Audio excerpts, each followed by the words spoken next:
streets, y'all getting all kind of money. You know, now normally with that comes somebody gonna try to rob you, somebody gonna try to shake you down. Y'all didn't really go through that to deal with. We had problems like that, but see, people saying, I done heard people saying, Eddie, you understand, they never could put no bodies on us. Okay. All right, but far as like that old hit squad, we ain't never had no fucking hit squad. Y'all didn't find it? No, we didn't have it. It wasn't necessary. We know niggas who did killings and stuff, but like I said, we ain't never had no problems like that because we had some problems just think of one thing we always just say, when you hire a nigga to kill somebody, you got to turn around and look out for him. You know, you got to watch him. So why even have problems like that? If you got problems, take care of it right then. You know, so I ain't all that nobody having a hit squad or all that. We know them. AC Ducey, a whole lot of the guys, but like I say, you know, hey, we have no fucking hit squad. And like I say, you know, Adolf was another guy from the West Side. He's famous. Tell us about Adolf. Adolf was a hell of a hustler. You know, he was real quiet to himself. You know, he was a gentleman. Okay. Yeah. Cause I was talking to Harold, another old guy, and he was saying that Adolf ran in the same circles as y'all. Oh, he did. He did. Yeah, he did. Keith Johnson, you understand, he was a hell of a hustler. He had control of all the number streets. You had problems when you came over there to see him. You know, he was a hell of a guy. All right. In this article, back when Eddie and them had first hit the paper, they talk about a guy named Jack Crawford. You know anything about Jack? I know Jack. I know him good. Did he hustle down there where y'all was at? No, he was West Side mostly. Mostly West Side. You know, he was handling packages. You know. Yeah, he was a nice guy. What about Maurice Downs? He's in that article. Yeah, he was the one that he moved to California. He was handling a lot. He was distributing stuff to a lot of guys in the city of Detroit.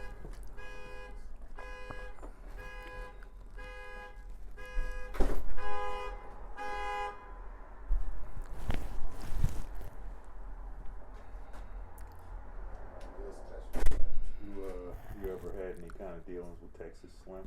No, I know him, but I ain't never had no dealing with him. You know, I know the house that Texas Slim had on the West Side.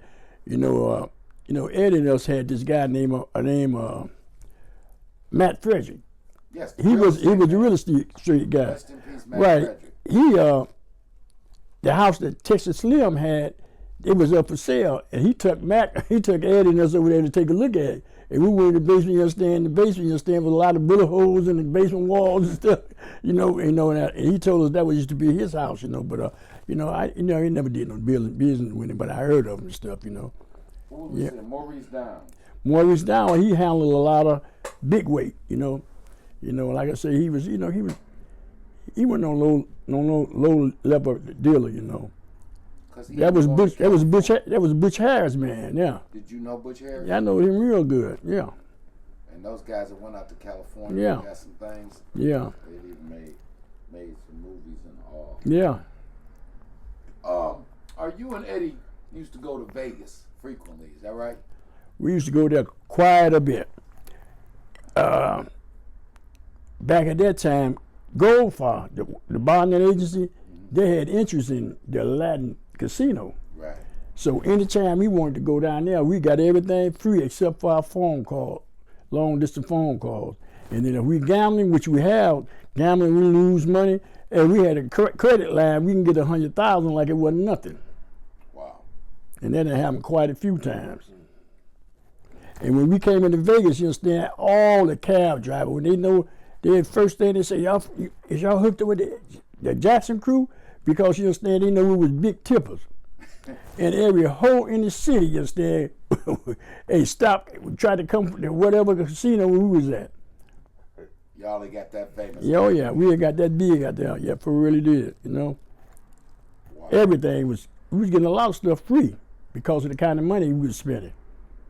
So, speaking of entertainers in Vegas, just go down some of the list. You ran across. Okay, Red Fox. Red Fox, all the like the stylistic, all the OJs, all them groups used to come to 20 grand at that time. Right. Back in that time, you understand, man, they used to go to Henry's, 20 grand, Felton Blues place, and Ben High Chaparral on Gratiot. Okay. They used to have all them groups coming out. And y'all cross paths. Yeah. And like I say, man, we was, and the ones that got high, we used to, you understand, serve them, you understand, we give it to them. So, in this case that they talk about what Eddie and 5-0 had went to New York and on their way back, what do you know about that? Because they got it on paper, right? Yeah. Yep. The respect that Eddie had for the police was one of the things that I didn't like. Just because how much money we was getting, you still got to respect the police no matter what. He's speeding, going there, and got stopped going. Police trooper win. He understand. That's just what the paper said. That's right, trooper win. He understand stopped him because he was speeding. They going to New York. And he seen 25,000 cash, a bag of money, cash. So they let him go. But when he called in, he told them, see, this is when they told him he was a well-known drug dealer from Detroit, they let him go. He went on to New York. The cop, the same day, he turned right around, coming back, driving your mother's Thunderbird. And when he, you understand, coming back, the same trooper was on the highway, and he was speeding, and they stopped him, and they found, you understand, and then they stopped him, you understand, they asked Eddie for the keys to the trunk. He threw them away or whatever. So they impounded the car because they felt like something was suspicious, you know, so he took it in. So, but they found 11 kilos of heroin and 3 kilos of cocaine. Y'all didn't sell cocaine, so what was y'all gonna do with them 3 kilos? All that was just for personal. That was the worst thing ever happened to me and Eddie when we started getting high cocaine. Charlie Dobbs, back in that time, a lot of people they never seen pharmaceutical cocaine. They got 2 different kinds, Merck and Millencroft. Merck is the real light one, look like a quinine. That's the best one. The other one's a little heavier, but it is pharmaceutical cocaine. You get it from the pharmacy. Back then, I don't know about now, but I'm just saying, you understand, Charlie Dobbs had a connect for it. You used to get it right there on Woodward and Shot with a cash place right today. There used to be a pharmacy there, and he used to go in there and buy them by the bottle. And he used to sell that $100 a cap. Wow. Back in that day. But me and Eddie had started blowing that cocaine. We would sit up and ride, not having nothing to do. We would sit up and ride, get high, go get hoes, and freak off with your stand man for 2 or 3 days at a time. And this motherfucker started going off. He gets so high, he think he can't get no higher, so he thinking somebody spiking his shit. But he got too high. Man, I used to disappear, man, for 2 or 3 months at a time because this motherfucker, you understand, hey, it's all right having fun when you go acting and getting paranoid, you understand? That's a dangerous position to be in. And so y'all going through kilos to give away and just Yeah, y'all. that's all. Y'all ain't never tried to make no money off that. Not at all.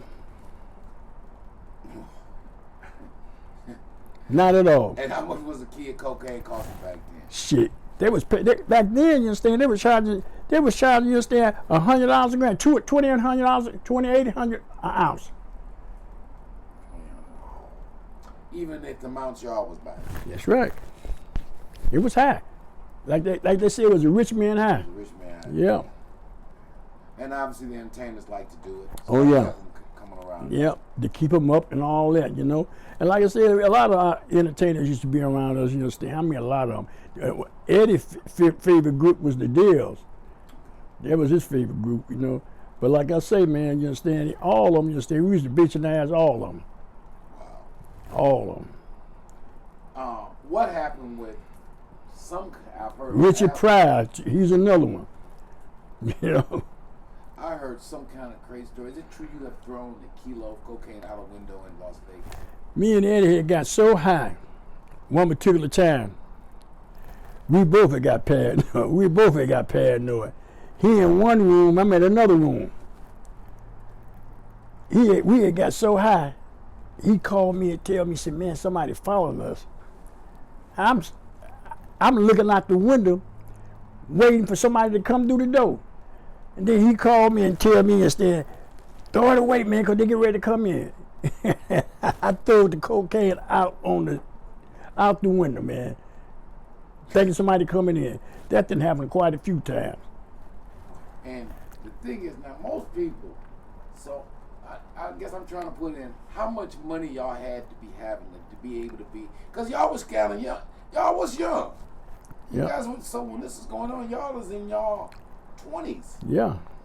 They was in their late 20s, I was in my early 20s, right. So you guys they're in their late 20s. You're in your early 20s. And y'all got enough money to do whatever we wanted to do and buy whatever we wanted to buy. And getting high, having a silly night, and throwing away a kilo of cocaine, it was just like, oh well. That was an everyday thing, you know. It really was. And like I say, man, and then we helped a lot of people, man. Talk about that. We helped a lot of people, man. We, you understand, bought houses for people, put a lot of people in business. You understand? Eddie was a giving person. Anybody that know him, he was giving. Like I say, people know we used to come through the neighborhood. They would stand on certain corners because they figured we gonna come through there sooner or later. And whatever we do come through, and they out there and he see him, he gonna stop and give him something. It ain't nothing for him to stop to give a person, you understand, $400-500. Back then. Back then. You can imagine, like I say, back then, you understand, the biggest Cadillac, it cost you no more than $12,000. The biggest one. The biggest Mercedes 450 SEL back then, $18,000. Rolls Royce, $35,000. Can you see the difference in the way the kind of money is back then it is now? Right, because now the same with inflation, the same Rolls Royce is $300,000. That's right. The same Cadillac about $100,000. That's right. Same Mercedes about $200,000, $150,000. Right? So can you see the difference in the kind of money we was having then back then? How much money was worth then it is now? I mean, y'all was handling millions. Millions, right. In today's money, there would be hundreds of millions. That's what I'm talking about. And then we had phones in the car, you understand? Back in the early 70s, we had phones in the car. Yeah, I remember. And we would go buy 4 or 5 Cadillacs and take them out. The guy used to do all our work, Steve Hopper. He was out on Grossbeck and 12 Mile. He was putting stashes in our cars. We would take brand new Cadillacs. He would break them down and hook them up like, you know, back where them pimps was back in the day with the wheels in the back and all different colors and stuff. We was changing the Cadillac colors when we was buying them. And right after years after that, they started bringing out the same colors that we was putting in the custom shop. You remember that? Yeah, I remember that. You're right. Y'all had got so famous, Cadillacs changing the colors on them because y'all was buying them and customizing them. That's like right. He had the pumpkin and yeah. He had the, what was the first crowd pleaser? White checkerwood blower top. You understand? And like I say, the year later, after we was putting those on those cars, General Motors was coming out with, like, you didn't see no orange top on no car back then. Wow. And that guy used to work at the Cadillac dealer. His name was Frank Gallo, the guy that put the pin straps on the car. Oh, he got rich. Every time we got cars, he had to strap them up. Okay. Okay, so Eddie and the crew go to jail late 70s. You didn't got fortunate enough to... He didn't go to jail. Because you with me, but you were with him when he finally got violated. Yeah. I was on the highway with him. Eddie, he got busted in 71.